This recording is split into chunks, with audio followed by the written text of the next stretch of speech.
visitors from all over. Welcome to Nungapuja. This is Nunga country. This is my country. This is your country. This is our country. And I'd like to pay respects to our people, my people, the elders past, present and future. I value, I honour and I respect my Nunga culture. And as we are the custodians of Nunga country, that means that we have a responsibility and we need to meet our cultural practices and bestow upon us the values, respect and honour this land on which we live on here today and the waterways.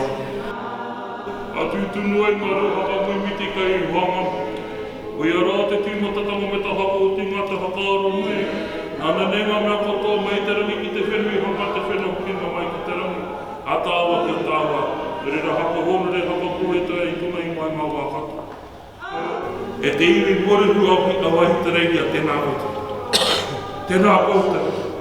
Hari te kua I te ngā koko tai mai o ko te whanaunga o te haukainga ki waimimi a kouta. Hari me te kua e tō mātou, ngā kōkua ari hei mātou mātou Tumuaki tuawaru tō tātou rahi.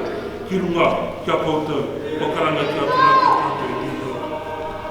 Anā ko tēnei te Matoro tua whā tō tātou Tumuaki tōna haere ni ngā haere. I roto I ngā tōpito o au kia rua, anā tatu mana kia koutou I tēnei.